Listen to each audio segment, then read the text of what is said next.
Hello book lovers, my name is Natalie and I love books, so let's talk about them.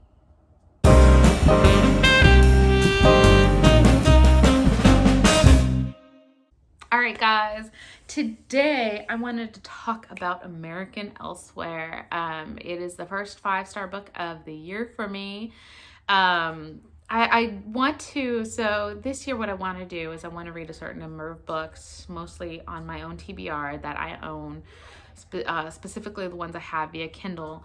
And what I am planning on doing is the ones that I really feel like I need to review, I'm going to review. I'm not going to review every single book, but I feel like the ones that are, that I either, really love or really have strong opinions on, I'm going to review. So we're going to talk about American Elsewhere today because I loved that book. If you've seen my wrap up, you'll know that I loved that book.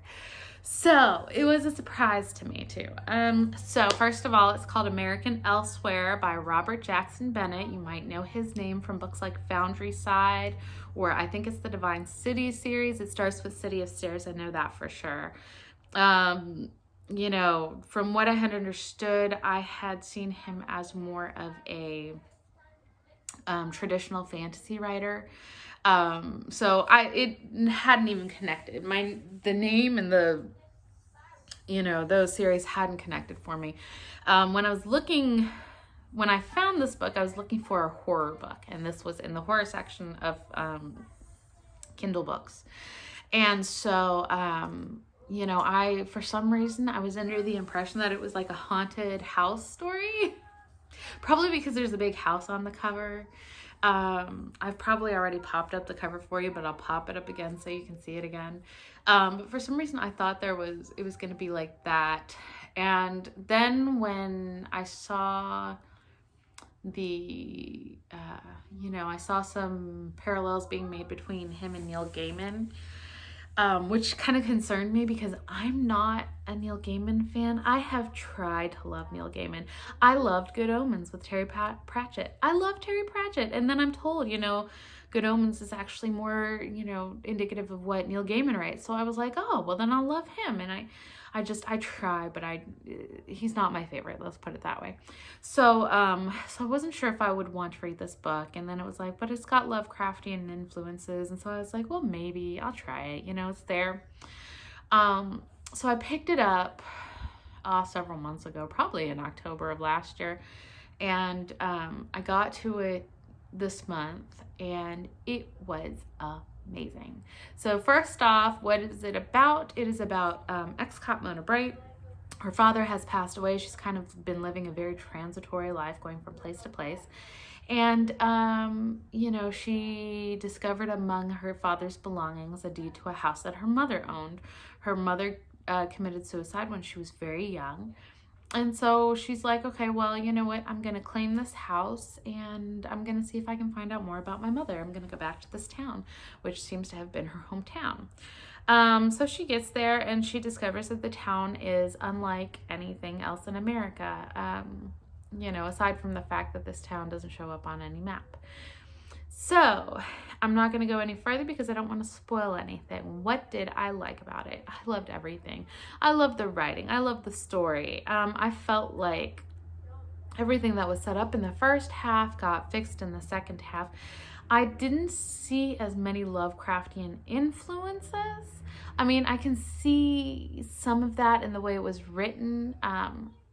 Again, one of the things that I had seen about it, which was a plus in its favor for that person, was that it was a very literary type of writing style. And I'm not a big fan of a literary type of writing style. But again, I love this book and I think that the writing style went very well with the subject matter and the way things were handled. It is kind of, I don't know that I would put it in the horror section. I can see why it went there, but I would probably put it more in the sci-fi fantasy section. But then again, there's, this is set in our world, it is in our world, kind of. So, you have that. It dealt with, I love the themes. If Robert Jackson Bennett doesn't have some mommy issues, I'll be very surprised because he wrote them very, very well. So we have those themes, you know, kind of like mommy issue themes. We have themes of what are you willing to like ignore for your quality of life? What are you willing to give up for your quality of life? Kind, you know, those kinds of themes. It's so hard to explain because it just, you know, it goes so well into those things without slapping you in the face with those themes. You know, some books will slap you in the face with the theme, and those books I don't like. And then some books, you know, you are aware of the theme. Pet Sematary did this too. You are aware of the theme. You are aware that the author is talking about this theme. But it doesn't slap you in the face. And so it's, you know, it's fine. It's enjoyable. And you actually think about that theme afterwards. So, you know, this book did that. When I sat down and I tried to think about things I didn't like, I had a really hard time. I can't think of one single thing I did not like about this book. I thought this book was amazing. I think it's underrated. Let me go through some of the complaints I did see other people had. Some people thought it went on for too long and it was kind of boring. I mean, I can see where you would think that or where you would feel that, you know, but at the same time, I feel that the things, even though it got tedious at the beginning, sometimes, they paid off. Like, it was worth it. It was worth going through a little bit of tedium. And even, to me, even those moments of tedium weren't, like, super tedious. So, you know, you had those. What else? People didn't like the literary style of writing. They didn't like that kind of writing. I mean, it was just one of those things where it kind of slowly goes along, and it's not like a super build up. There is action. It does build up to action, but it's not super action packed all the time. And again, I know that's a weird thing for me to be giving 5 stars because I love action packed books, but I did feel that there was enough going on, or enough for you to think about constantly, that even when there's not action, there's something for you to think about. And it kind of, there is a mystery element to it. And what's nice enough is that those mystery elements, you know, if you guess them, it doesn't feel like you just lost all of the fun of the book. Like, you know, the 7.5 Deaths of Evelyn Hugo felt that way. I guessed the twist, and then I was like let down, basically.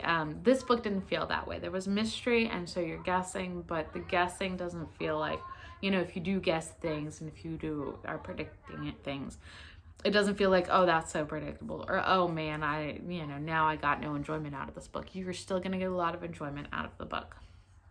So, you know, I mean, at the end of the day, my final rating, again, is 5 stars. I feel like this book is very underrated. I've seen a lot of people talk about, I even went on YouTube to look and see if anyone else had done book reviews on this book, and I found like 2, and I was like, really on this book, on American Elsewhere? I feel like it's really rather underrated. And especially if you go on Goodreads and you look at the ratings, most of them are like 4 and 5 star. I mean, you've got a few like 3 stars, 2 stars, of course, with any book. You know, not every book is gonna hit everyone the same, but I don't know, I was like, really? No one did any, you know.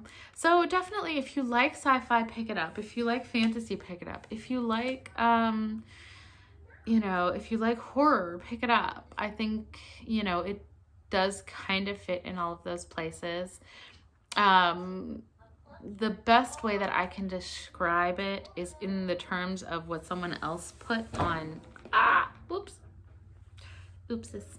what someone else put on Reddit. They were looking for something called cosmic horror, and I guess that's what you could call this, is a book that fits in the cosmic horror genre. It was good, you know, 5 stars. I can't recommend it enough. Please read it.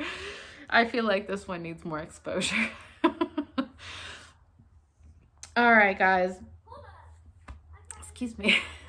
All right, guys, that's everything for me. Thank you so much for spending time with me today. I really appreciate it. If you like this video, give me a thumbs up.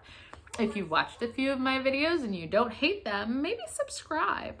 If you're not sure, because you've only seen this video, I'm going to leave some videos at the end card for you to check out. And yeah, I think that's everything. So again, thank you so much for spending some time with me today. I really appreciate it, and bye.